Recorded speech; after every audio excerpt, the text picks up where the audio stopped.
Bonjour et bienvenue au podcast SOS Business. Comme d'habitude, aujourd'hui, on va parler des vraies choses. Et là, il y a 2 semaines, on a parlé avec des gens qui ont été tellement généreux, Audrey, Gabriel, Richard, qui sont venus parler de comment les entreprises peuvent aider les gens qui ont reçu un diagnostic de maladie mentale. Alors, c'est des gens qui se sont ouverts, qui ont partagé avec nous. Et aujourd'hui, ben là, j'ai mon téléphone parce que je ne suis pas capable d'apprendre toutes ces statistiques-là par cœur. Ça ne rentre pas, mais je trouve ça important de revenir. J'en avais parlé à l'autre podcast, mais je reviens là-dessus. L'Association de la santé mentale dit qu'il y a une personne sur 5 chaque année qui a une maladie mentale. C'est beaucoup. Statistique Canada, 500 millions de Canadiens de 15 ans et plus avaient un trouble de santé mentale en 2022. La Commission de la santé mentale du Canada dit que 28 des jeunes entre 20 et 29 ans, 20-21 avaient une maladie mentale et qu'une personne sur deux, là, ça, moi, ça vient me chercher, va vivre une maladie mentale avant 40 ans. Et la Société canadienne de psychologie dit qu'il y a 500 000 absences du travail par semaine qu'il y a eu en 2024. C'est énorme. Donc, ça, c'est les statistiques. La semaine dernière, on a couvert avec des gens, c'est eux autres, là, ils vivent. Ils sont venus nous dire qu'est-ce qu'ils avaient de besoin.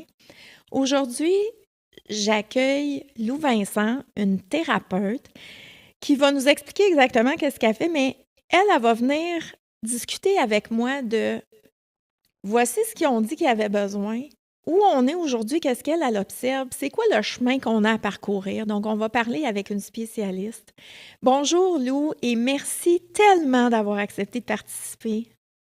Ça me fait extrêmement plaisir. Merci pour l'invitation. C'est très gentil. C'était un besoin à un moment donné de faire un petit podcast. Puis on dirait que, bon, tu réalises un petit peu ma demande inconsciemment qui a été mise dans l'univers par rapport à cette thématique que tu emmènes aujourd'hui, à cet enjeu là, qu'on vit là, de plus en plus là, dans les dernières années qui peut causer quand même des choses qui sont assez particulières au niveau de la relation humaine, des familles, autant dans les entreprises aussi. Là. Donc, c'est sûr que comme je vais me présenter comme thérapeute en relation d'aide psychologique depuis plus de 15 ans, j'accompagne les gens d'affaires aussi parce que j'ai eu des entreprises, donc je suis capable de faire un petit peu d'accompagnement par rapport aux employés, les enjeux que ça peut apporter. Et j'ai eu aussi à gérer des employés avec des problématiques, des retards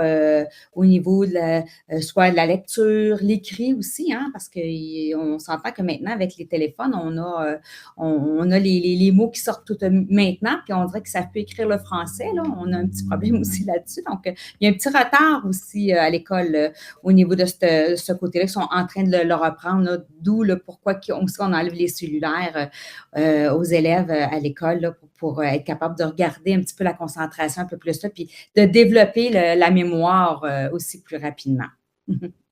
Donc, Lou, toi, tu aides beaucoup de gens qui ont des traumas, des gens aussi qui ont des maladies.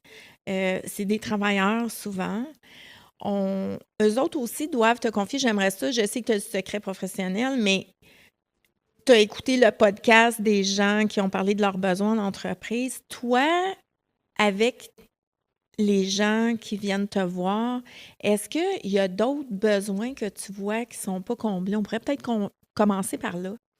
Bien, oui, il y a certains besoins qui ne sont pas comblés. C'est surtout quand on regarde que les patrons sont tellement dans le faire et pouvoir regarder leurs chiffres au lieu de voir la relation humaine, de voir ce que l'employé aurait vraiment besoin, qu'on cible pas exactement que la personne peut être en besoin d'être plus à un endroit particulier dans l'entreprise. Puis la personne, elle se sent pas bien, elle se sent poussée. Et quand elle vient pour le nommer, ben là, il y a pas d'écoute. Il y a pas de. C'est comme si on était plus dans le faire que dans l'être maintenant. On a l'impression que c'est ce qu'il faut faire.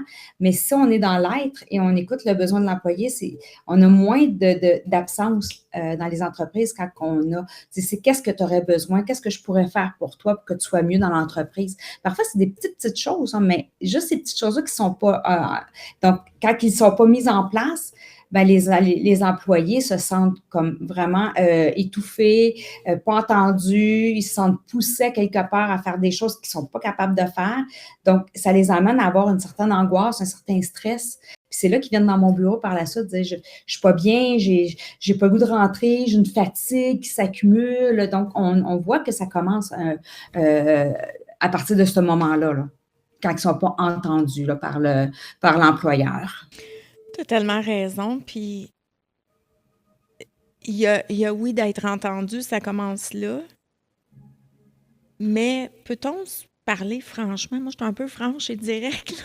Tu sais, il y a tellement de relations humaines aujourd'hui que c'est superficiel. Quand est-ce qu'on demande à quelqu'un comment ça va, puis là, que tu regardes la personne, mais que tu as vraiment envie de savoir comment elle va? Mm. On, on a plein d'outils de communication qui sont arrivés. Tu sais, on a les réseaux sociaux, on a les visios, on a plein de choses, plein d'outils merveilleux. Mais on dirait en même temps qu'on perd le savoir-faire humain de la communication. Tu sais, Oui. on a plus de problèmes de communication qu'on en avait il y a 40 ans. C'est plus d'outils, mais plus de problématiques. Fait que, tu sais, c'est important quand tu parlais de la connexion humaine, le vrai, la transparence. Est-ce que c'est utopique de penser que dans les entreprises, on va y arriver un jour? C'est là que on doit travailler en tant que thérapeute pour pouvoir emmener à la personne à se nommer et pas avoir peur aussi à la base.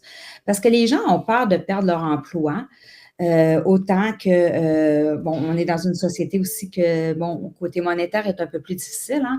Donc, les gens vont prendre ce qui puis ne nomme pas. Donc, c'est sûr que aussi l'employeur ne peut pas deviner non plus. C'est sûr que c'est pas tout le monde, mais à la base, on devrait commencer à penser dans les écoles, commencer déjà à montrer c'est quoi se nommer, c'est quoi mettre des limites, c'est quoi de respecter nos besoins, c'est quoi de les nommer ces besoins-là. Puis même en tant qu'adulte, on n'est pas outillé pour le faire. Fait qu'on on devrait commencer ça très, très tôt. Au lieu de commencer à apprendre certaines bases d'école, on devrait apprendre à ce côté-là pour être capable de nommer puis savoir qui on est puis qu'est-ce qu'on veut. Ça l'aiderait peut-être aussi dans la société, mais les gens ne connaissent même pas leurs émotions. Comment tu te sens? Les gens ont un blocage des gens partant comme thérapeute quand on leur dit comment tu te sens aujourd'hui? Et ils sont là, puis ils nous regardent, fait comme, mon Dieu, qu'est-ce qu'elle vient de me poser? C'est quoi, il faut que je réponde? Et ils ne savent pas quoi répondre. Fait que déjà là, à la base, comment, dans l'entreprise, l'employé peut nommer au patron que ça, j'aimerais ça mieux pas le faire parce que ça, c'est contre mes valeurs, ou je me sens pas bien, ou je suis stressée, ou ça m'angoisse, ou ça, quand on me parle comme ça me fait de la peine, ou j'aime pas ça parce que ça vient à l'intérieur. Je sais quand vous me parlez de cette façon-là. Puis est-ce que c'est possible que vous pourriez me parler différemment parce que j'absorberais mieux? Mais c'est ça qu'il faut apprendre aux entrepreneurs, puis apprendre aux gens aussi à se nommer. Mais c'est cette partie-là qu'on n'est pas capable d'entrer en jeu, là, autant dans les écoles, autant dans les entreprises. C'est difficile. On est dans le faire, hein? Oui, et si je peux comme renchérir ce que tu dis, en tant que société, puis tu sais, en entreprise, on n'a pas le droit de dire j'aime pas. Tu sais, c'est pas quelque chose, c'est il faut, les je dois, on apprend ça dès l'école, là.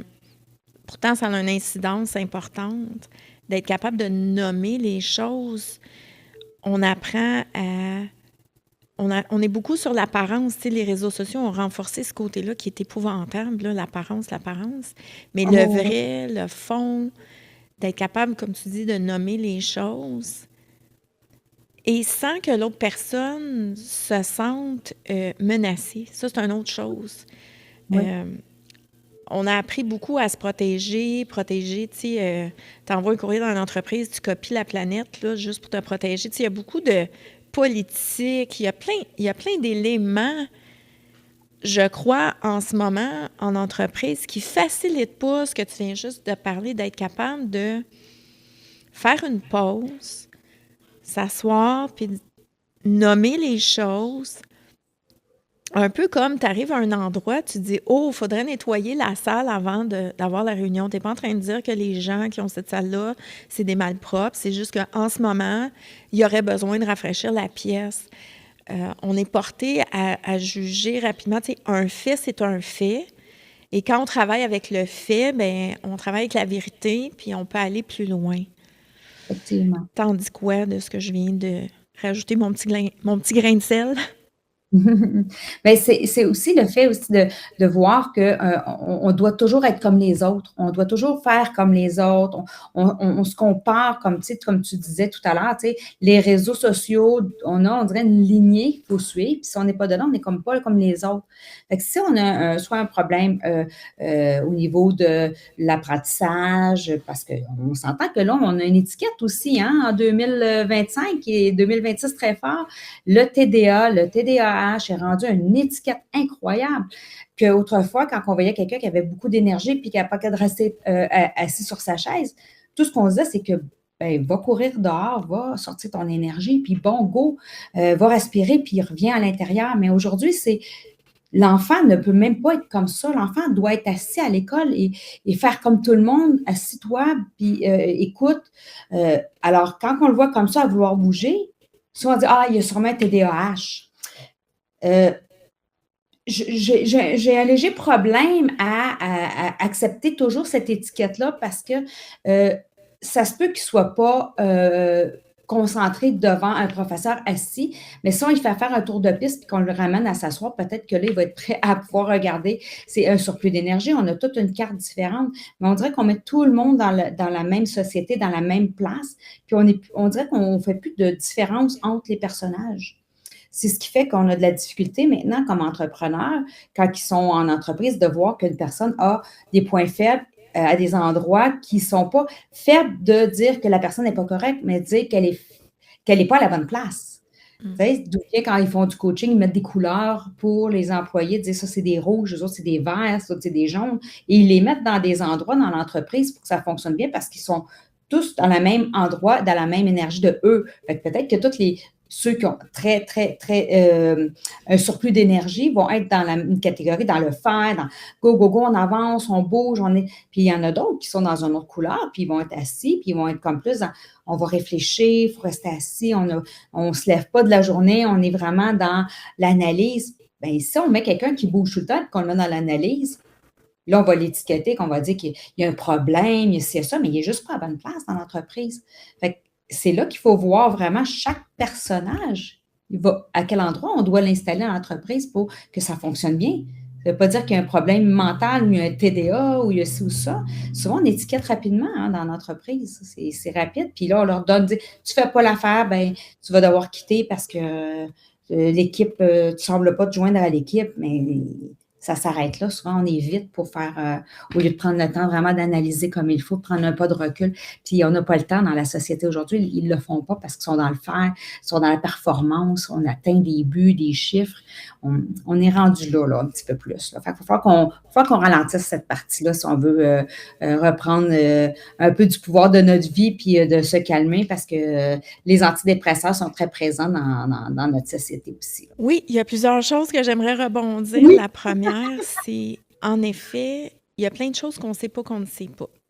C'est vrai, les étiquettes, mais avoir une maladie mentale, c'est une condition. C'est comme quand tu te casses un bras. C'est une condition, ça ne définit pas l'humain. L'humain, ben, toi puis moi, on en a déjà parlé, puis j'en ai parlé aussi ce matin. Il y a 3 dimensions de son esprit, puis une qui n'est pas connue, c'est la connation, qui est l'instinct d'agir.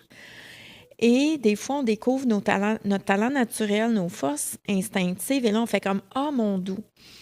Et entre autres, j'ai une personne avec qui j'ai travaillé qui a un diagnostic de TDAH. Et quand elle a découvert son instinct, elle a fait que « Mais c'est pas mon TDAH. Mais ça, c'est pas mon TDAH. Mais là, ça, c'est pas mon TDAH. » Donc, finalement, il y a beaucoup de choses qui avaient rapport à son mode de fonctionnement en tant qu'être humain qui n'avaient absolument rien à voir avec cette condition-là. Donc, c'est vrai que ce que tu dis, on est porté, quand quelqu'un diagnostique, à tout mettre sur le dos de cette condition-là, mais cette personne-là, c'est un être humain comme tous les autres. Et chaque être humain, c'est un univers en soi. Et on a tous des saveurs, on a tous, différentes conditions, on vient de différents milieux, on a différentes expériences, mais on est une encyclopédie, on est un univers et on ne prend pas le temps d'ouvrir cette encyclopédie, de découvrir cet univers-là, pour justement s'assurer qu'on met en valeur tout ce que cette personne-là peut apporter, puis qu'on s'assure qu'on la met dans un endroit où elle va juste avoir à être elle-même, puis elle va être bien, entourée de bienveillance pour sa santé. Effectivement, c'est très bien résumé de la façon dont tu l'expliques. Puis c'est vraiment un côté que à partir de maintenant, quand on est au courant de voir qu'on a notre personnalité qui n'est pas juste une étiquette de quelque chose, ben, on peut faire autre chose, on peut découvrir autre chose. Mais on dirait que les gens, ils restent comme pris avec cette étiquette-là, puis on dirait qu'ils l'apportent dans toute leur sphère de leur vie. Fait que parfois, ça les bloque. Ça fait certains blocages. Et puis, c'est quand ils viennent même pour être avec un employeur ou passer une entrevue, ils vont dire tout de suite, ah oui, mais il ne faut pas oublier, moi, j'ai un TDA ou j'ai un TDAH. Mais pourquoi le nommer quand on n'a peut-être même pas raison à le nommer dans une demande d'emploi ou dans une entrevue, mais on dirait que les gens se couvrent ou se protègent sans accepter qu'ils sont de telle façon. Fait que les gens ne se connaissent pas, fait qu'ils vont tout de suite prendre une étiquette au lieu de développer. Fait que c'est ce que je fais dans mon bureau avec les gens, même que j'ai des gens qui vont me dire, moi, on m'a dit que j'avais un problème mental, on m'a dit que j'avais un retard scolaire, on m'a dit, puis je fais comme, OK, on t'a dit, ben, explique-moi, toi, qu'est-ce que tu en penses? Puis on finit par voir à la fin des rencontres, après X rencontres, dire, ben, c'est juste ta personnalité. Je ne vois pas pourquoi tu as été étiqueté à faire dire des choses comme ça et que tu as acheté. Donc, tu as suivi ce discours-là de tous les gens sans t'être arrêté de dire, est-ce que je suis vraiment comme ça ou on m'a étiqueté avec ça puis je le porte avec moi tout le restant de ma vie. Alors, en entreprise, ça finit par emmener à dire, je ne peux pas aller donner mon nom à telle place parce qu'ils vont dire ça de moi. Je ne peux pas parce que ça prend ça. Je vais, ben c'est acheté où ce discours-là? Fait que la société nous font acheter un discours incroyable. Hein? Fait que c'est mon but en bureau, moi, c'est d'emmener vraiment à dire à la personne de se connaître, de voir qui elle est pour pouvoir arriver dans une entreprise et être capable de dire je n'ai pas de limite jusqu'à temps que je laisse. Ils doivent l'essayer pour voir. Puis on travaille, dire OK, mais pourquoi tu penses que c'est ça qui fait que ça te ralentit au travail?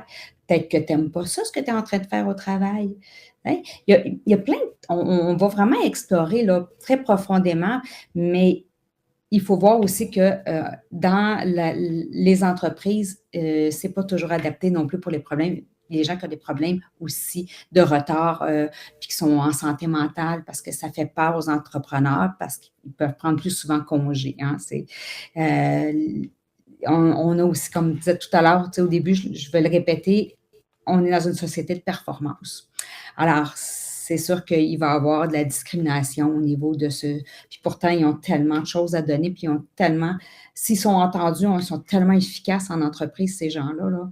Mais c'est qu'on on a une image de personnage qu'on veut avoir dans l'entreprise, puis ça fait des blocages.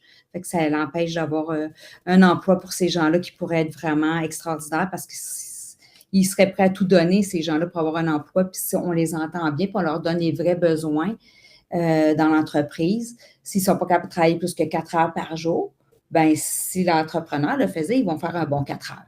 Ils vont rentrer travailler, puis ils vont le faire. Mais on dirait qu'ils ont des craintes, puis ils ont des peurs, fait qu'ils ne les engagent pas. Puis c'est malheureux. C'est malheureux parce que ce serait des travailleurs extraordinaires, ces gens-là. Oui, on arrive à la fin de notre podcast. On a parlé de plein de choses. Mais ce que je retiens, puis ce que nos auditeurs, tu pourras dire aussi ton mot, qu'est-ce que tu penses qui est à retenir, c'est on manque de connaissances par rapport à ça. Mais en même temps, si on permettait, puis je crois que c'est Audrey qui avait dit dans le podcast, moi, je rêve de la journée où je peux arriver dans une entreprise puis dire, ben voici quelles sont mes conditions, tu sais, même à l'embauche, moi, j'ai ces conditions-là, puis voici ce que j'ai besoin. D'être capable de le nommer sans que ce soit comme « Oh, ça va être compliqué, c'est pas vrai. » Tu sais, il y a une expression anglaise qui dit « It takes two to tango ». Mais dans une relation, ben c'est ça, on est à deux. Et si on a cette transparence-là, puis dire « ben j'ai besoin de ça », tu sais, quelqu'un qui est à mobilité réduite, on va l'accommoder, mais quelqu'un qui a une maladie mentale, ce serait plus compliqué? Non. Si on sait comment. Je pense qu'il y a un virage à faire de 180 degrés en entreprise parce que je dis souvent ça, puis je vais me répéter encore, mais quand on regarde les enfants de 4 ans qui sont super bien parce qu'ils font les choses à leur façon, on leur laisse le plaisir d'être eux-mêmes, ils en font-tu des choses, eux autres, dans une journée? Quand on est soi-même, qu'on est vraiment sur son X, là, on est hyper performant. Donc, si l'entreprise change sa mentalité puis dit « Moi, je vais avoir des êtres humains qui sont totalement sur leur X », c'est sûr qu'ils vont avoir une hyper performance. Moi, j'ai vu, parce que je fais ça comme métier, des entreprises qui ont été jusqu'à 300% plus efficaces, plus de performance après avoir justement fait ce virage. Et toi, qu'est-ce que tu as à dire, qu'est-ce que les gens vont retenir de notre discussion? Moi, je crois que les gens devraient retenir que on a tous un travail à faire sur soi, peu importe nos conditions, que ce soit physique, mental. On devrait toujours prendre un petit moment d'arrêt puis de se dire, mais si j'osais, si j'essayais sans me dénigrer en arrivant à la base, sans acheter le discours, si j'y allais juste facilement en disant, moi, j'ai ça, comme tout à l'heure tu disais, est-ce que vous êtes prête à m'engager? Parce que si vous respectez certaines conditions, vous allez voir, vous ne le regretterez pas. Juste déjà à la base, d'être capable de se vendre, ça fait déjà qu'aux gens, on leur fait accepter qui on est. C'est déjà plus facile que d'arriver déjà avec un pas de reculon, avec une peur de ne pas être engagé, une peur d'être jugé. Soyons nous-mêmes à la base, puis si nous, on s'accepte comme personne, bien, ça l'aide les gens à nous accepter comme on est aussi. Quel beau mot de la fin. Acceptons-nous pour que les autres nous acceptent. Donc, soyons uniques comme on est. Merci beaucoup, Lou, d'avoir été présente avec moi au podcast aujourd'hui. Merci pour l'invitation, puis au plaisir. Alors, merci à tous d'avoir écouté le podcast. Je vous invite dans 2 semaines pour un autre enjeu qu'on va discuter ensemble. Et entre-temps, je vous souhaite une excellente journée.